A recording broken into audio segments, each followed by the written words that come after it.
Marami sa atin ang gustong mag-business pero natatakot na mag-fail or malugi. Lahat naman na mag-uumpisa sa negosyo ay makakagawa na mga kamalian, kaya normal lang yun. Pero syempre, gusto natin na yung gagawin nating business ay malaki ang chance na magiging successful. Para nga naman hindi sayang sa puhunan at sa pagod. Kaya naman sa video na ito, malalaman mo ang 5 negosyo tips para sure success ang business na gagawin mo. Pero bago tayo mag-umpisa, ay sure mo na rin i-like ang ating video. Kung bago ka dito ay mag-subscribe at pakihit na rin ang notification bell para hindi mo miss out ang mga bago nating uploads. Kaya kung handa ka na, let's go!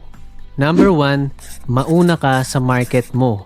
Para maging successful ang business mo, isa sa mga paraan ay kung ikaw ang nauna sa ganyang klaseng business. Isipin mo na lang yung unang nagtayo sa lugar ninyo ng bakery or ng laundry or ng bilihan ng gasol or kalan, most likely ay buhay pa rin ang mga negosyo na ito ngayon dahil silang naunang nag-put up ng ganitong klaseng business sa lugar mo. Kaya naman ang gawin mo ay tumingin-tingin ka sa lugar mo or sa balak mong pagpwestuhan kung ano yung wala dun. Wala bang hardware, wala bang kainan, wala bang barbershop, and so on. Now, at some point, meron ding gagaya sa'yo or magiging mga kalaban. Pero okay lang yun. Most of the time, kapag nauna ka, mas lamang ka na kasi nakapag-establish ka na ng mga grupo ng customers, mga distributors if ever, or mga suki mo na babalik pa rin sa iyong business. Ngayon, kung tingin mo naman na para bang lahat na ng business dyan ay kompleto na, tingnan mo naman yung mga bagong pasok or let's say mga trending na business na kahit meron na dyan ay pwede mo pa rin gawin. Kumbaga, makakaposisyon ka doon sa tinatawag na mga first wave ng business na ganun. So let's say bago lang at patok dyan ng business na takoyaki. So pwede ka rin gumawa ng similar na business. Syempre lagyan mo na lang ng twist or something na unique para magkaroon ka rin ng mga customers. Kaya check mo rin yung mga bagong business na may potential rin na pumatok. Pero ingat lang din dahil may mga business na pag natapos ang trend or hype ay namamatay din. Kaya importante ang susunod na tip.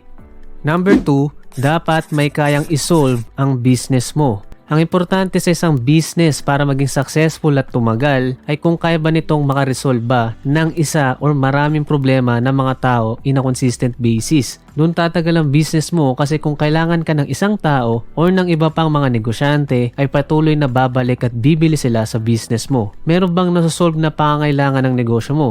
Hindi lang kasi ito about para bang pera-pera lang na bahala na yung customer na wala ka ng pake. Pero dapat may nabibigay ka rin na something na may value in return. At dahil natuwa mga customers or napunan ang kailangan nila, ay bibili at babalik sila sa iyo ulit. Tingnan mo ang nagagawa ng business na barbershop or salon. Kaya nitong isolve yung problema mo sa iyong buhok. Ganon din sa mga business na bigasan kasi ang mga Pinoy, everyday nagkakanin yan. Kaya ito ang nasosolve na problema nila. Same with mga sari-sari store or mga grocery na sila yung binibilhan mo na mga pangailangan mo sa bahay kasi malapit lang at hindi mo na need mamasahe pa at mura lang ang mga tinda. Kaya kapag may naisip kang any business idea, observe ka lang sa paligid mo at tingnan mo kung ano ang pwedeng masolusyonan ng business mo na itatayo mo dyan. Number 3, dapat mag-stand out ang business mo. Para mag-sure success ang business mo, importante rin na may something na kakaiba sa negosyo mo. Kung hindi man ikaw ang maunang negosyo na ganyan, ay dapat merong something sa business mo na magiging dahilan kung bakit hindi ka mawawala ng mga customers. Let's say ang business mo ay meron kang tindang mga takoyaki. Anong kakaiba sa takoyaki na tinda mo? Meron ba ditong special na sauce na wala sa iba? Meron ba itong kakaiba na flavor or na ingredient? Kung hindi man ganun ka-unique ang business mo, pwede rin ikaw ang the best sa ganyang business sa inyong lugar. So maring ang mga luto mo na short order na pansit bihon ang the best sa lahat or ang salon mo ang the best pagdating sa mga reband and so on. Kung hindi naman ganito ay pwede yung mga tinda mo ay isa sa mga mura dyan pero okay naman o di kaya yung mga produkto mo ay quality ang gawa. May factor rin yung design, yung kulay or even yung ambience ng business mo. Kung for example ito ay restaurant or simpleng kainan. So may times rin na kinakailangan mong ipakilala sa iba yung business mo lalo pat gusto mo mag-expand ng sakop ng mga customers.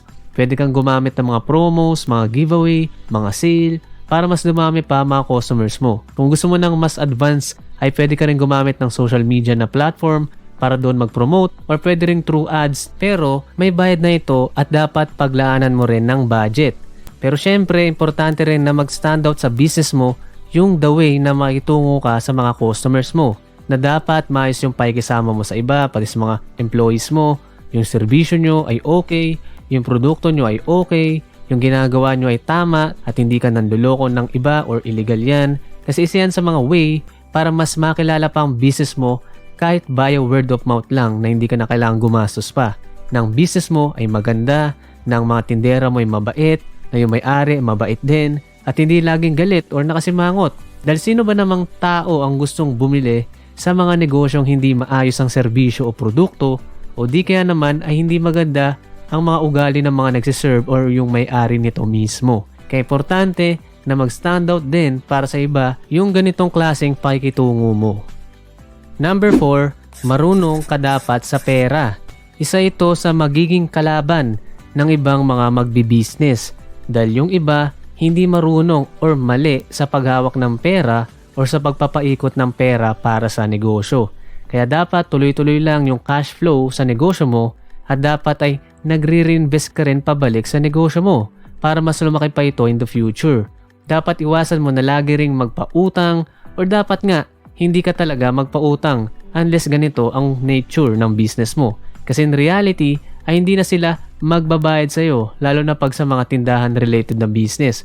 So mangyari yung puhunan mo o yung kita mo ay wala na. Hindi na ito makakabalik pa sa'yo. Meron ding mga nagnenegosyo na kapag nakabenta na ay para bang nanalo na sa loto at sigang lustay ng pera na hindi naman kailangan. Hindi related sa pang-araw-araw na gastusin or na hindi related sa business at all. Bili na ng for example ng mga luho, yung iba pinansusugal pa kasi nga naman may pansugal na. Pinambibisyo, ginagamit sa pang-droga or may times pa ay naloloko sa mga scam. Tandaan mo, lagi na importante ang cash flow sa negosyo at hindi ito dapat basa-basang mahinto dahil malaki ang chance na malulugi ka lang. Isa pang dapat isipin mo sa gagawin mong business is yung aspect ng kita. Dapat kumikita ka talaga kasi hindi yan about sa nakabenta ka ng sandamakmak pero wala ka namang kinikita o baka nga lugi ka pa o negative. Nakabenta ka nga ng let's say 100 pirasong t-shirt pero sa lahat ng yon ay wala ka namang kinita ni 5 duling kaya wala rin. So dapat hindi ka na nag-business kung ganun and for sure magsasara ka rin kung hindi ka man lang kumikita kahit maliit. At number 5, mahalin ang business at tuloy lang kahit mahirap. May ibang mga nagnenegosyo na dahil gusto lang nilang kumita ng pera, which is okay lang naman yun. Pero most of the time, kung pera-pera lang ang habol mo ay baka hindi ka rin tumagal. Kasi hindi ka na na-excite sa ginagawa mo, hindi ka na masaya, at kapag hindi mo mahal ang negosyo mo, malamang ay mapabayaan mo lang yan hanggang sa malugi ka na. May mga negosyo ka naman na gagawin na hindi mo mahal sa umpisa, kumbaga parang sinubukan mo lang pero okay lang yun. Pero kapag nag-start ka na dito, kahit tunog cheesy itong bibitawan ko salita, ay dapat matutunan mo ring mahalin ang negosyo mo para magtuloy-tuloy pa ito. Kasi parang anak mo yan, dapat mahalin mo at alagaan mo lalo na sa umpisa para siya ay mag-grow and eventually pag nag-grow na yan, ay kaya na nito ang kanyang sarili. At yun ang time na pwede ka na rin mag-step out sa business na yun at maaari mag-delegate na sa iba. Kaya naman, lamang yung mga nagbi-business na mahal nila kaagad yun or na passionate sila dun. Kasi para sa kanila, hindi naman yung trabaho na sobrang nakaka-stress kasi ginagawa lang nila yung gusto nila.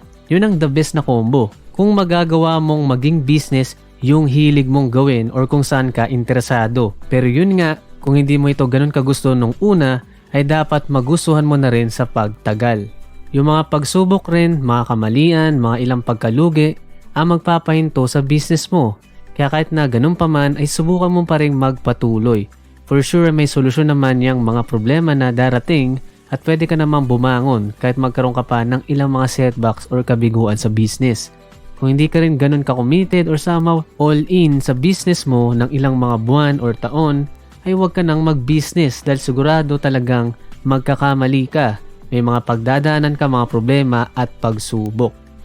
So ito lamang muna ang mga negosyo tips na ibabahagi ko sa inyo at sana ay nakatulong ang aming video lalo na sa inyo na balak palang mag-umpisa ng business. Pero bago tayo matapos sa ating video ay follow na rin kami sa aming FB, IG, TikTok at mag-subscribe na rin kayo sa aming crypto-only channel. Kaya in summary itong 5 negosyo tips para sure success ang business na gagawin at hindi ka malugi.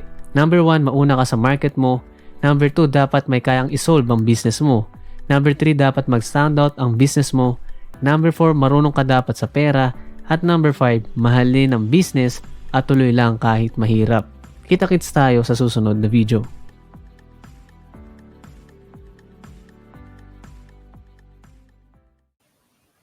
Maraming salamat sa panunod nito. Kung natuto ka, ay dapat kang mag-subscribe at pakiclick na rin ang bell upang ma-notify ka pa sa mga susunod pang mga videos. Pakishare na lang rin sa mga kaibigan nating gustong matuto at yumaman. Thank you and God bless!